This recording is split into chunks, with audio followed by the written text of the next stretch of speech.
Dans les anciens bassins miniers du Nord, au beau milieu des terrils, s'est installé en 2012 le Louvre-Lens, le petit frère du célébrissime musée parisien. L'œil sérieux ou malicieux, voici ceux qui le font vivre. Guide, visiteur, directrice. Marie Lavandier s'est installée à Lens il y a 2 ans, à quelques rues du musée qu'elle dirige. Je trouve l'esthétique totalement dépaysante. On se demande où on est. C'est un vrai paysage urbain industriel, comme finalement la France n'en a pas conservé tant que ça. Cette terre porte les cicatrices de son passé minier. Des heures de gloire teintées de noir. Pour retrouver des couleurs, un pari a été tenté, osé. La culture. Le Louvre-Lens, c'est pas on envoie la culture dans un territoire où il n'y aurait rien eu avant. C'est pas ça du tout. C'est vraiment 2 mondes vraiment de cultures très fortes qui vont se rencontrer et vivre une aventure ensemble. C'est ça qu'on construit ici au quotidien. L'idée a germé au début des années 2000. Le Louvre à Lens, un choix fort à l'époque.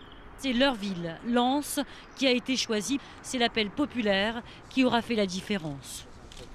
Le pays ne peut pas oublier tous ceux qui ont sacrifié leur vie pour lui. C'est aussi la mobilisation de la population lensoise qui aura fait pencher la balance, avec ses 8000 signatures au cœur de ce livre d'or.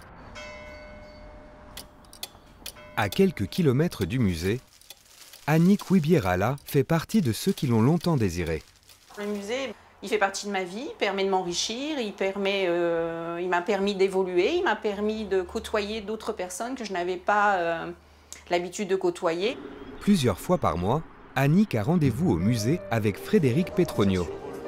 Lui est journaliste, elle, formatrice en puériculture. Ensemble, ils rédigent un article par semaine dans un journal local sur les trésors de l'institution. Annick n'est pas experte en histoire de l'art. C'est justement ce qui intéresse le journaliste, son œil de néophyte. Il faut essayer d'avoir un regard d'abord en général, puis après prendre les détails. Moi, l'œuvre plus ou moins me parle, elle m'attire. L'idée, c'est effectivement de rentrer dans ce lieu avec de la curiosité, de l'avidité, une envie un peu de gosse finalement, et où on est devant plein d'énigmes. Un Louvre sur les terres du Nord, pour nombre d'habitants, c'est un symbole. Celui de la renaissance d'une région marquée par la crise et la fermeture des mines. Bernard Ramon, fils et petit-fils de mineurs, n'a pas oublié cet héritage laissé par les anciens. Alors là, j'ai mon papa, son frère aîné. Chaque jour, ma mère se demandait si mon père allait remonter. Des blessés, il y en avait tous les jours. Alors, quand on passait pas loin de la fosse 14, quelquefois, je frappais du pied, je disais « Papa, t'es toujours là ?»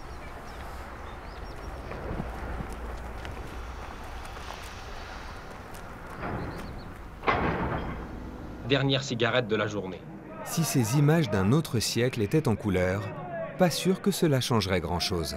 Le quotidien était en noir et gris. C'est ensuite la descente. La vitesse de la cage est de 12 mètres par seconde. En un instant, vous êtes transporté du jour au fond. Au plus fort de l'activité, plus de 300 000 mineurs passaient leur journée à 500, 800, parfois 900 mètres de profondeur. Les hommes travaillent donc toujours courbés, parfois même couchés.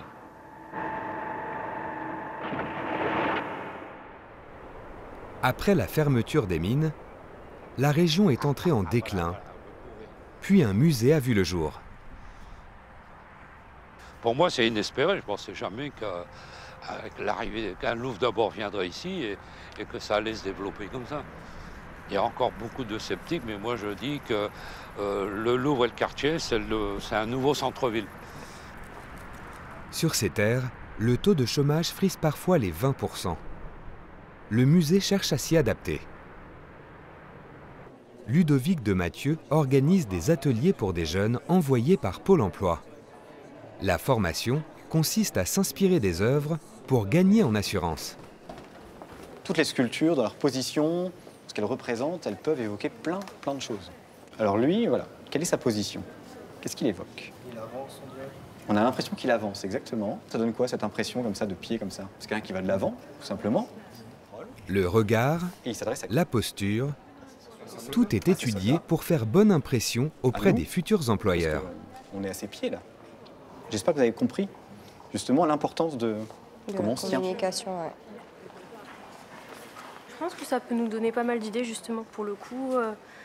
On apprend à voir justement comment se démarquer. Chaque année, le Louvre-Lens reçoit plus de 400 000 visiteurs. Au fil du temps, il a fini par s'imposer dans le décor lensois. Les habitants se sont appropriés leur musée.